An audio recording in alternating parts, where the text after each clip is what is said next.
So before we go any further into discovering how Descartes gets himself out of the vat that he has reasoned himself into, I wanted to just give you a really brief description of the historical context in which Descartes was working within, so that we can get a better sense of kind of what the environment was that he was doing his thinking in, because it was way different than the circumstances that we live with.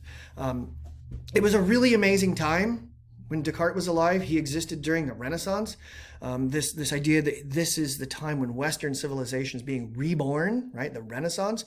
And you've got a lot of really heavy hitter philosophers like our hero Descartes or Spinoza, Leibniz we'll look at in a little while.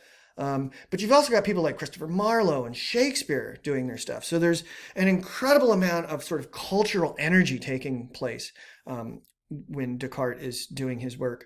But that's not to say that it was like super happy times for everybody, because there was also a lot of conflict. For hundreds of years, the Catholic Church had exerted, it would be impossible to overstate, particularly in a short video like this, impossible to overstate just how important, influential, powerful the Catholic Church was in virtually every single person's life, certainly every institution, but also in every single individual person's life in all of Europe for hundreds of years. And as the Renaissance is beginning, we start to see this sort of waning of the authority of the Catholic Church. People are not as heavily reliant on its centralized authority as they once were, in part because there start to be these things called schisms, where you have elements in the Catholic Church saying, we disagree with the way you're doing Catholic, so we're going to go over here and do our Catholic this way, and you guys stay there. And then before you know it, there's multiple popes. And you can imagine this is like the wheels on the Catholic Church bus would be really starting to shake here, because people would start to wonder, like, well, which one of these popes is the real one? Which is the one that has been appointed to be our representative or our conduit to God? And then you have Martin Luther coming forward and saying, you know what, we protest, right? Protestantism. We reject this fundamental teaching of the Catholic Church and its authority that individual people have to have a mediated relationship with God and rely on the religious authorities of the Catholic Church in order to have access to God. We protest that. We think that individuals can have a direct and personal relationship with God. So again, now think those wheels on the church are really starting to wobble. And then as all this is going on, you've got all this religious conflict.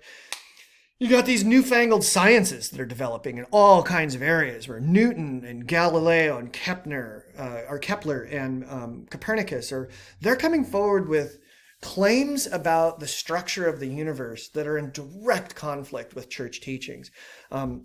And all of these things that the church had been teaching about the way that the universe operated, the reason that events happened as they did, and the reason things are organized as they are, you've got folks coming forward and saying, we got different ideas about this, and we think our ideas are really good. So for example, you have somebody like Nicholas Copernicus saying, you know, guys, you've been telling us for hundreds of years that because we are the center of God's the center of God's creation, we're the apex of his creation, that the earth is at the center of the universe, and all these planets and the sun, these are all orbiting us as the center of things. And you can kind of see in the universe and the way that God organized it, it just reemphasizes that idea about how important we are to God.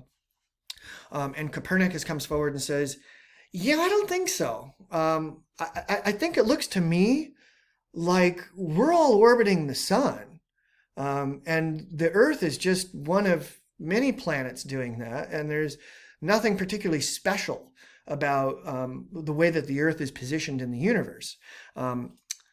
So if all the planets orbit the sun, including the earth, then the human drama is not really at the center of God's attention. We're just one of many planets.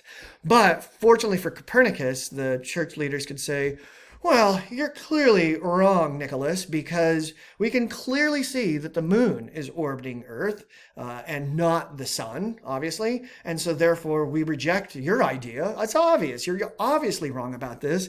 If everything were orbiting the sun, that would include our moon, and it doesn't. And then you get Galileo coming forward and says, okay, guys, but you know what? Jupiter also has moons that orbit the planet, and Jupiter's orbiting something else. Galileo would say the sun. And this put the church in a tricky position. So they said, all right, dude, you need to come to the principal's office because we have some questions. You need to explain yourself. You're promoting these ideas out there that are in direct conflict with the church's teachings. And we don't like that because that undermines our authority. And so Galileo was actually sentenced to life imprisonment for that. Think about that. Galileo had an idea and he was sentenced to life imprisonment for expressing that idea. So think back to your first philosophic inquiry, and that was a question I asked you about Socrates. Had the same experience, right? He expressed ideas. So you can see there's this kind of volatility at this time. What does this have to do with Descartes? Well, for one, Descartes was a practicing Catholic, and he wanted to remain a practicing Catholic. He liked being a Catholic. And he had also just sent a manuscript. I don't know what parts of this are apocryphal or not, but he had written a manuscript called The World, and apparently in it, he lays out a lot of the same ideas that Galileo just got sent to the can for. And so the story goes, who knows how true this is, that Descartes gets word that Galileo's now been sentenced to life in prison, and he's like, oh crap, I got to boogie down to that publisher that I just handed this manuscript over to it and take it back because I don't want to suffer the same fate as Galileo. But at the same time, I don't want to have these scientific ideas that I'm developing be suppressed, and I don't want other scientific ideas to be suppressed because while Descartes was a Catholic, a practicing Catholic, and really valued that part of his life, he was a core man, a scientist, and he really wanted to do science and math, but he didn't want to do it in a way that pissed off the church. So he comes up with, he's facing this dilemma. I got to figure out a way to get out of this vat that I've gotten myself into so that I can continue to do science, but I've got to do all of this in a way that doesn't make the church angry at me. So he comes up with this idea. If there's an all-powerful, all-knowing, all-good God, then an evil genius can't be calling the shots, and if evil genius isn't calling all the shots and controlling me, then it's possible for me to find other truths. I can do science, and I can find other things that are true, but I've got to prove that this all-knowing God exists because that way I can be confident I'm not being possessed by an evil demon, and I can actually trust my thoughts, particularly my mathematical thoughts. Now, how does Descartes do this? I want you to think back to a sentence I gave you on your thought primer. Sentence was this: if I have an idea in my mind that is not in any way traceable to any experience I've ever had, then I was born with this idea in my mind. And I asked you, is this a true or a false sentence? Now Descartes' going to say, well, this is obviously true because I recognize I get ideas through experiences when I do an experiment or when I wave to somebody on the street. When I have any kind of experience, that of course brings ideas into my brain. I have ideas from the experiences I've had. But Descartes says, if I have an idea that I can't trace back to any particular experience I've had, where did that idea come from? And Descartes concludes, well, I had to have been born with this idea. So that idea had to be there before I had any experiences. I had to have been born with this. So Descartes says, if I have that idea, then I had to have been born with that idea. Now Descartes needs to set out to prove premise number 2, which is, I have an idea in my mind. I've discovered there's an idea in my mind that is not in any way traceable to experiences I've had.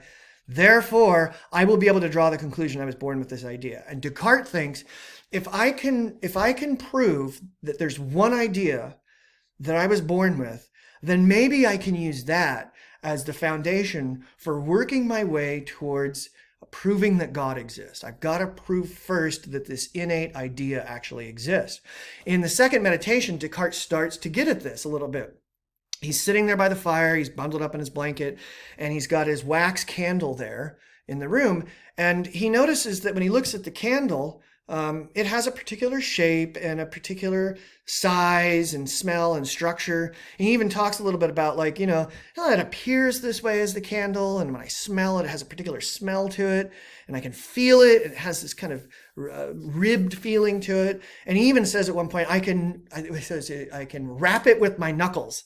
Right? I can wrap the wax with my knuckles and it produces a particular sound. And if I lick it, it has a particular taste. And then he says that he notices he put the candle too close to the fire in the chimney and it's melted. And he's looking at this and he's thinking, wait a minute. What the wax of the candle looked like 5 minutes ago has now completely changed. Now it looks like liquid. It looks totally different. Is it still wax? So that would be the first question Descartes would ask you. It's like, is it still wax? And you'd probably say, well, yeah, it's just melted wax, right? It's in a different state, but it's still the same thing, right? It's the same candle that it was before. It's just now in a different state. Is it the same thing? And when you say thing, what are you even talking about? And this gets a little sort of tricky, but think about it this way.